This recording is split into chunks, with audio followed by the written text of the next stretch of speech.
de vida. Uhum. Esse banco de dados que o senhor está falando também vai ser útil para implementar o Renda Brasil, né? Que é um plano do governo para depois da pandemia. Queria que o senhor falasse um pouquinho sobre esse programa. Bom, Daniel, o programa Bolsa Família ele já vinha sendo criticado, né, pelos especialistas há bastante tempo por conta de que ele fez uma desfocalização, né? O programa, ao longo do tempo, se transformou, em muitos momentos, numa pescaria eleitoral e um programa que freava, né, e freia até hoje, a condição das pessoas poderem crescer, se desenvolver e se emancipar, né? A preocupação já era intensa no ano passado, eu ainda estava na Casa Civil e fazia a coordenação do governo, que hoje é feita pelo general Braga Neto, com muita competência, e aí nós iniciamos um processo de reavaliação, ouvimos especialistas de dentro e fora do governo, e a gente vinha trabalhando desde novembro do ano passado. Então, se não tivesse acontecido a pandemia, nós já teríamos, inclusive, apresentado e discutido a proposta do Renda Brasil com o Congresso Nacional. Muito provavelmente, coisa de mais 30 dias, eu acredito que a gente já tem condição de poder apresentar. A ideia é um programa que estimule as pessoas para a busca da sua emancipação, sem os riscos que tem hoje, porque vamos tornar prática essa conversa. A pessoa está no Bolsa, aí ela recebe, por exemplo, uma oferta de emprego. A grande maioria das pessoas, por temor de perder a sua condição no programa, não aceita ser assinada a sua carteira. Prefere ficar com ticket médio inferior a R$200, fazer alguns bicos e, com isso, ir levando a vida. Então, nós queremos alterar isso. Por exemplo, no Renda Brasil, a pessoa vai poder e vai ter estímulos para isso, inclusive para as empresas, né?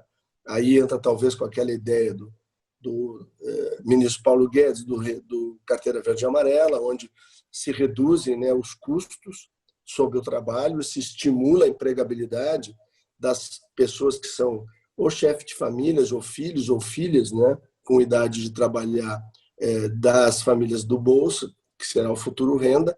A pessoa vai poder assinar sua carteira, ter sua carteira assinada, e se ele tiver qualquer problema, ele não volta para a fila como hoje. E aí fica lá esperando 2, 3, 4, 5, 6, 7, 8 meses sem receber nada. Não, ele volta para o programa, né? Ele tem a garantia de retorno imediato, o que tira esse pavor, né, que foi instalado nas pessoas e que cria dependência, né, de que se ele for trabalhar, ele com carteira assinada, ele acaba tendo que voltar para a fila, né, do programa e não para o programa em si. Então, essa é uma das ações que nós vamos fazer.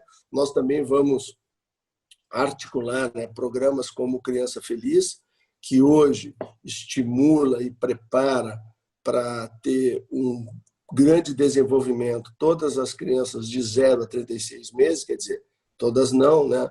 No Bolsa são 4 milhões de crianças, nós estamos atendendo, é o primeiro ano do programa, né? Estamos atendendo até o presente momento em torno de 1 milhão de crianças, precisamos escalar, então nós estamos trabalhando para, com essas novas ferramentas, a gente poder escalar para 2, 3 milhões de pessoas esse programa, e ele é muito importante porque ele prepara e capacita a criança, né, de 0 a 36, e depois ele tem que estar conectado, por isso, com creche, jardim nível A, jardim nível B, para permitir que a criança, quando chegar na primeira série do primeiro grau, a criança pobre, da família mais vulnerável, ela tenha a mesma condição da família de classe média. Esse é o nosso objetivo. Porque aí ela vai ter a sua alfabetização em 2 ou 3 meses, né? E não como é hoje, que às vezes com 2 ou 3 anos a criança ainda não se alfabetizou. Então, tem toda uma nova dinâmica que nós estamos construindo, e nós vamos também trabalhar com o Sistema Único de Assistência Social, com o SUAS, para trabalhar na promoção e na estimulação das pessoas para que elas possam se desenvolver e melhorar sua renda. Uma coisa é uma família viver com uma renda de R$200 e mais alguns bicos. E outra coisa completamente diferente, até uma base de R$1.000, R$1.500, R$2.000, R$3.000, e aí dá uma nova condição de vida para aquela família. Entendi. Então, o programa deve funcionar como um unificador de programas anteriores. O senhor citou agora até a carteira verde e amarela, que ainda está um projeto para vir, né, que vai ser formulado. Uhum. Como que vai funcionar essa interligação entre as coisas? Uma pessoa que se encaixa num programa recebe o mesmo da que encaixa no outro, ou vai ser valores que vão se sobrepor e vão ser somados? Não, a ideia qual é? A ideia é o programa de renda mínima, que será o Renda Brasil. Ele é um programa de promoção das famílias, de emancipação das famílias pelo trabalho. Então, vai entrar estímulos, né, como o mérito, vai ter estímulo de desempenho escolar, né, vão ter uma série de ações que vão se somar para que aquelas famílias possam melhorar de maneira bastante clara a sua condição, não apenas de sobrevivência, né, mas de existência, através do emprego, do trabalho, da renda, do treinamento, do acompanhamento, do estímulo, né, à educação básica. Por isso que nós criamos a Secretaria Nacional da Primeira Infância, porque assim, a primeira infância, quem cuida dela é o cidadania. O Ministério da Educação cuida a partir da primeira série do primeiro grau, né? Então, a gente quer ter um foco muito intenso e aí, para transformar e para mudar a vida das famílias, aí o presidente Bolsonaro, quando era pré-candidato e era deputado ainda, nós fizemos uma viagem ao Japão, à Coreia e Taiwan, exatamente para conhecer como foi a experiência daqueles países em relação à educação. Eram países muito pobres, com inúmeras dificuldades, e que conseguiram, vamos dizer assim, atingir um alto grau de tecnologia hoje. São países que são expoentes, né, nesse novo mundo de TI aí. Por quê? Exatamente porque investiram fortemente em educação básica. E se a gente volta na primeira infância, tem um estudo econômico do Heckman, né, que ganhou o prêmio Nobel lá no início dos anos 2000, exatamente provando que para cada real aplicado na primeira infância, a pessoa recebe 6,8 real ao dólar ao longo de toda a sua vida. Ou seja, é um investimento que traz um retorno extraordinário. Então, a gente quer acoplar essas coisas. O Renda Brasil não é apenas uma renda de subsistência para a família, não. Ela é um patamar onde a pessoa é atendida para combater sua vulnerabilidade, mas aí se acopla uma série de programas que passam a integrar o Renda Brasil e vão fazer com que essas famílias, quer seja através do treinamento, qualificação e oportunidade de emprego para os que já são adultos, quer seja pela melhoria da condição de aprendizagem e de transformação das crianças que estão exatamente na primeira infância e no ensino básico. É por aí, vamos dizer assim, com esses dois vetores que a gente quer fazer com que as famílias consigam melhorar seu nível de prosperidade. Uhum. Ministro, a gente consegue listar quais programas que devem ser unificados pelo governo? Bom, ainda não, né? Porque a gente está na fase da construção, né? E se a gente ampliar muito o detalhamento, nós acabamos adiantando coisas que ainda estão em fase de ajuste.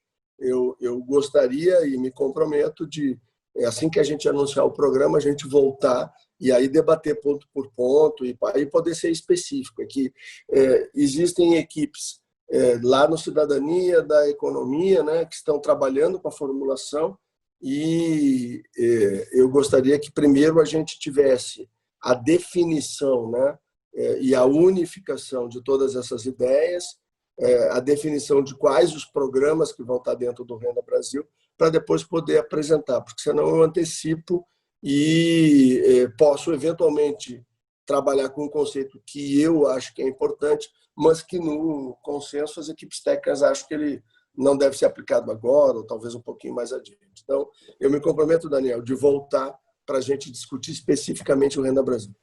Entendi.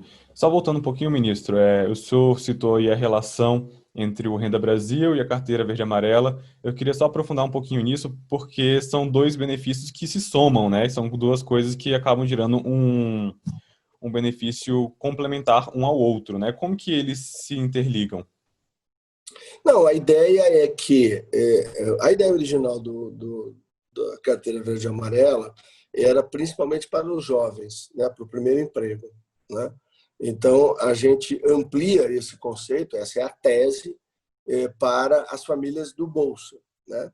Ou seja, homens e mulheres, chefes de família ou não, né, mas que fazem parte do programa Bolsa Família, que vai se chamar Renda Brasil no futuro, eles poderão acessar e, ao serem contratados, tendo origem no programa,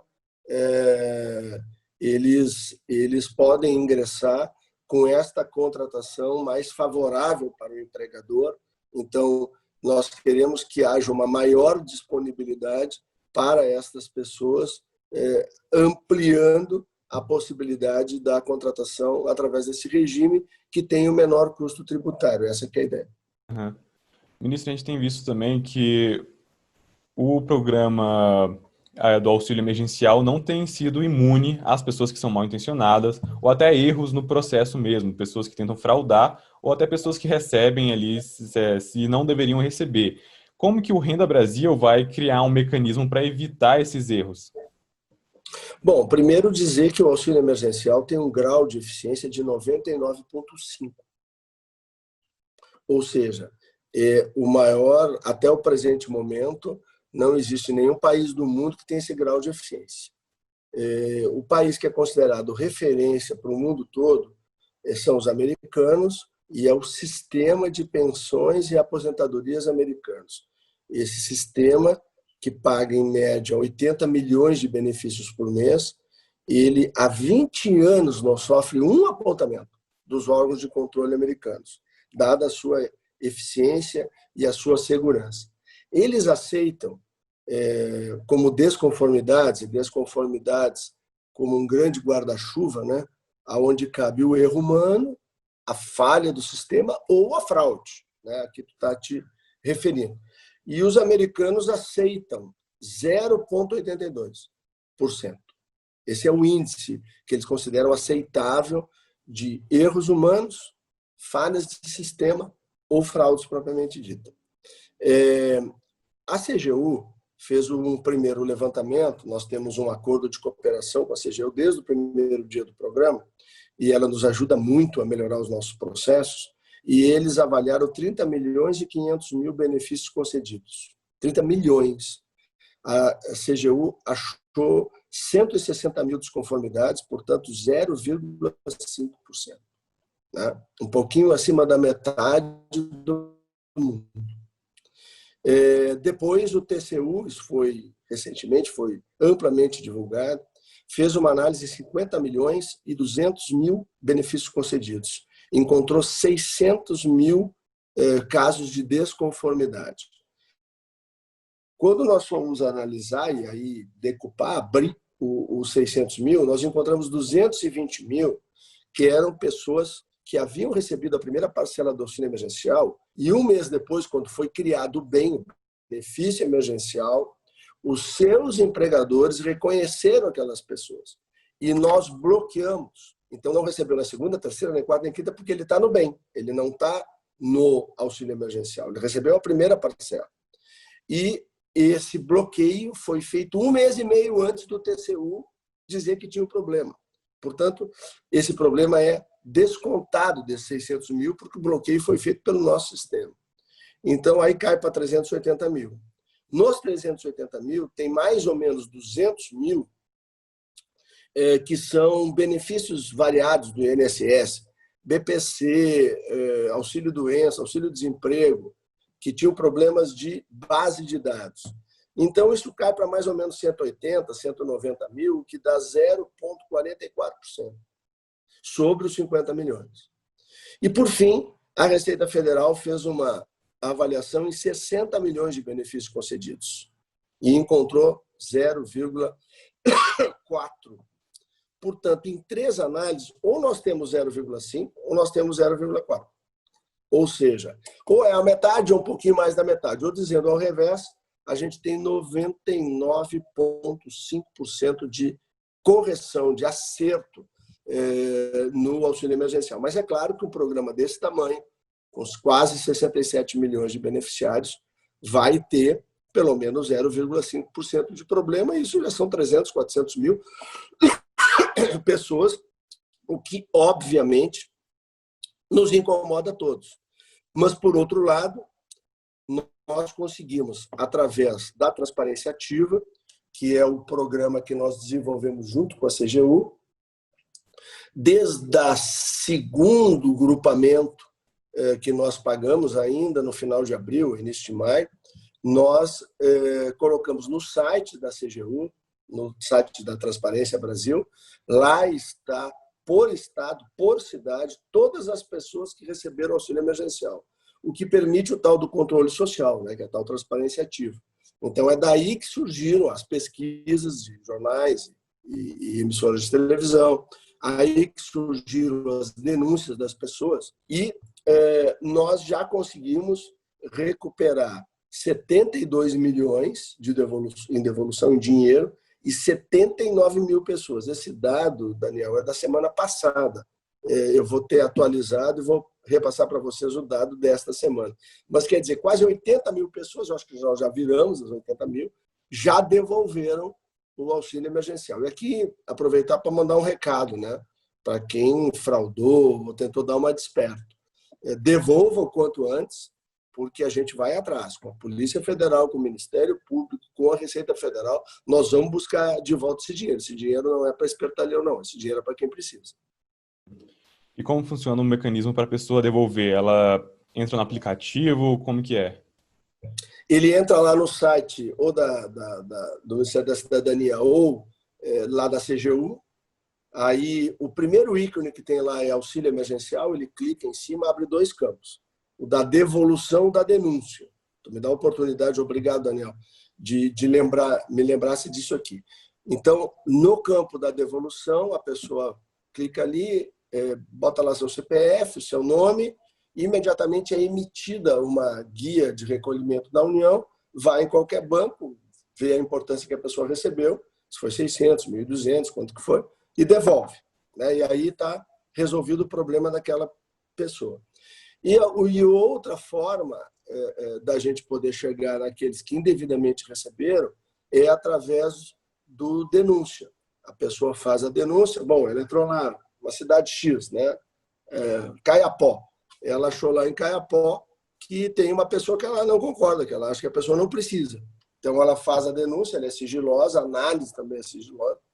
Só se nós encontrar a pessoa que aí a gente aciona, né, os órgãos de controle para ir atrás daquela pessoa e pedir que ela faça a devolução, ou ela vai sofrer depois o processo, né, se for servidor público, né? E a gente tem que lembrar uma coisa, Daniel, nós temos uma fronteira aí entre aquilo que é legal, que é o que a lei determina, e aquilo que é moral, né? Porque tem gente que poderia se encaixar nas questões que envolvem a lei, né, nos princípios da lei, mas que não é moral, né? E essa é uma fronteira muito complexa, uma zona cinzenta, né? E aí esse controle social das pessoas poder nos ajudar a nos dar informações, porque, é claro, o governo federal tem uma boa base de dados, mas tem problemas. Por exemplo, uma informação do auxílio-desemprego, do auxílio-doença, quando se conclui o pagamento, leva de um mês ou dois para isso entrar na base de dados. Por outro lado, nós temos mais de quase 3 mil cidades brasileiras que nós não temos a relação nominal de quem é ou não servidor público. Então, obviamente que isso cria uma dificuldade. Então, o controle social, essa transparência ativa, que a Controladoria Geral da União tanto defende, que nós testamos e tem um efeito extraordinário. Tanto é que nós estamos aí com quase 80 mil pessoas, ou mais de 80 mil pessoas, que já devolveram o dinheiro que receberam indevidamente. Agora, ministro, o governo federal tem um papel muito importante na gestão desses projetos sociais, esses programas sociais, mas os municípios também têm uma ação importante em alguns projetos, né, em algumas ações. Tem alguma coisa planejada para auxiliar os municípios que também estão em situação financeira complicada com a pandemia? Bom, Daniel, nós mandamos aos municípios brasileiros, nos últimos 60 dias, mais de 2,2 bilhões. É dinheiro na veia.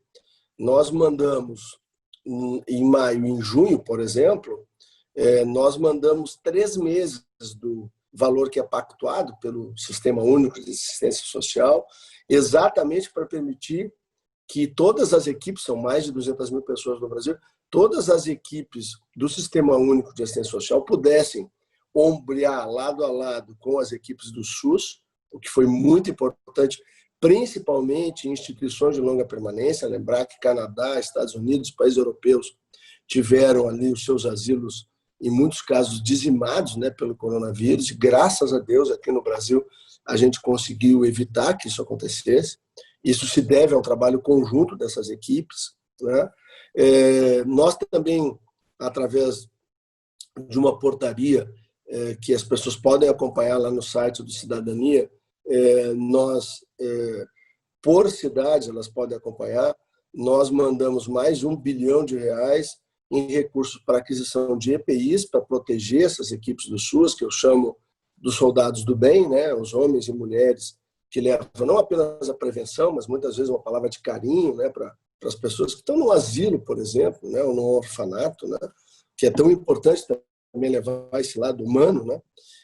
Da mesma maneira, aquisição de alimentos para essas instituições. Então, graças a Deus, não faltou, ao contrário, houve inclusive um reforço nutricional nessas instituições durante esse período. Além da mobilização que nós fizemos, também mobilizamos, né, através do Pátria Voluntária, da primeira-dama, uma série de instituições e de empresas que fizeram doações de alimentos, principalmente para os nossos asilos, para melhorar ainda mais a condição dos nossos idosos.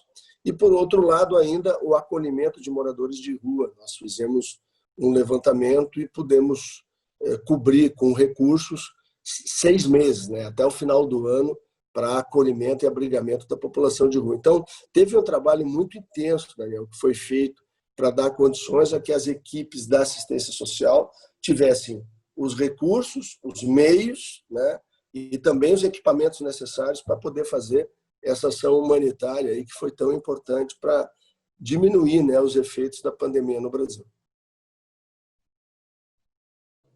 Eu gostaria também de falar com o senhor sobre um outro assunto que passou lá pelo Congresso recentemente, foi sancionado pelo presidente Jair Bolsonaro, que é o marco regulatório do saneamento básico, que é uma questão que interfere muito na qualidade de vida dos brasileiros, principalmente no interior, nas regiões onde o acesso da infraestrutura é mais complicado. Na visão do senhor, como que o país deve enfrentar esse desafio de universalizar o serviço de saneamento, assim, num curto prazo? Bom, eu trabalhei, né, o ano passado, quando estava na Casa Civil. Nós fazíamos lá, como eu já expliquei aqui, né, a coordenação do governo. Lá é o centro de governo, a Casa Civil.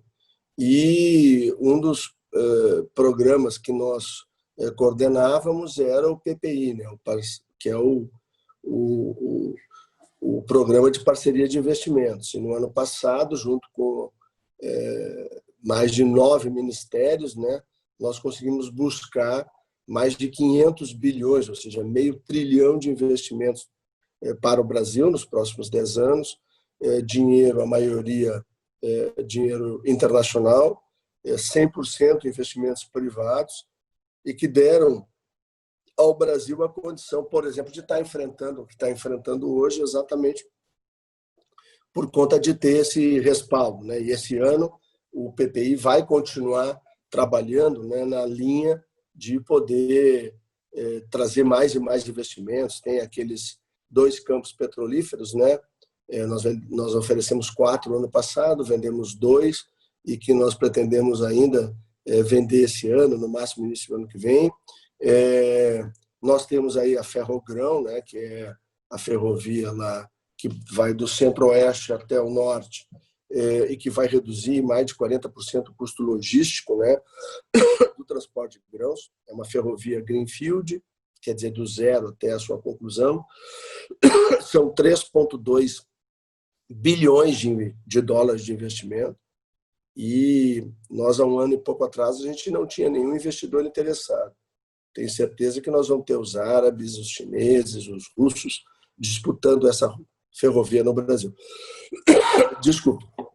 E por que eu estou trazendo isso? Porque nós inserimos o saneamento básico no PPI.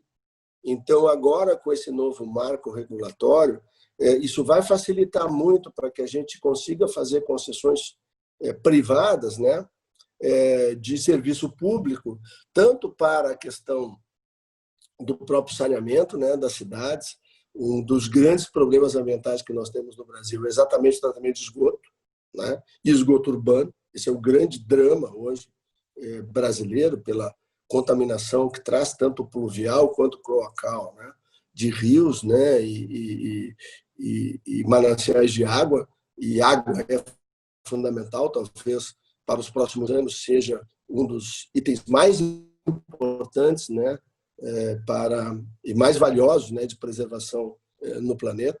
E o Brasil precisa acelerar esse processo. Então, com o marco regulatório, o programa de parceria de investimentos, o Brasil tem a melhor carteira do mundo de investimentos em infraestrutura. Eu tenho certeza que esse casamento vai permitir que a iniciativa privada brasileira e internacional possa nos alavancar e permitir que a gente consiga universalizar o saneamento em todo o país.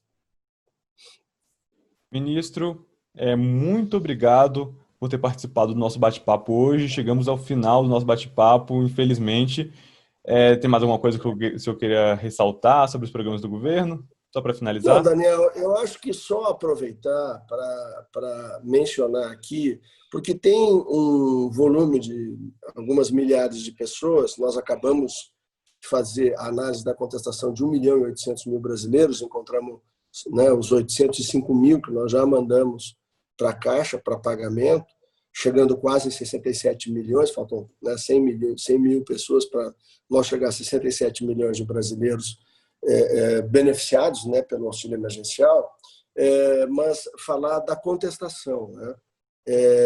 E aí pedir para as pessoas que se acham no direito de que fizeram a contestação na máquina ou tentaram o seu recadastramento e não tiveram êxito, mas que tenham documento, por exemplo, receberam o seu auxílio-desemprego último em maio, né? Então aí o sistema não pega, porque em junho recém chega a informação, vai pegar só em julho, teoricamente o programa tinha sido fechado, então a pessoa tem a expectativa, precisa do recurso, está desempregada e ela tem o documento ali que prova que o último auxílio emergência, o último auxílio-desemprego dela, por exemplo, o auxílio-doença, ela recebeu em maio. A partir de junho ela não tem mais. Eles devem procurar a Defensoria Pública da União, nós fizemos um convênio com ela, para aqueles encontros defensores públicos, eles têm que ir no site DPU/defesa, lá tem a relação com o e-mail,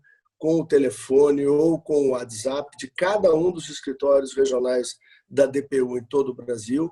Como o defensor público tem fé pública, ele analisa aquela documentação, ele manda, nós criamos um sistema, cada um deles tem a condição de mandar a informação lá para a cidadania, e no momento em que o defensor público identifica que aquela pessoa tem razão, que ela tem direito, isso sobrepõe a análise da máquina e vai direto para o nosso setor de pagamentos. Em 4 dias está depositado o recurso dessa pessoa na Caixa Federal. Então, vamos dizer assim, uma informação final importante para que as pessoas tenham a possibilidade de buscar o seu auxílio emergencial. E eu quero agradecer muito, Daniel, essa possibilidade, em nome do presidente Bolsonaro, de prestar esse serviço de utilidade pública através do Brasil 61 e me colocar à disposição para futuramente a gente voltar a conversar. Muito obrigado. Tá certo, ministro. Nós que agradecemos. Boa tarde. Bom dia para o senhor ainda, né? Bom dia, um grande abraço aí. Abraço.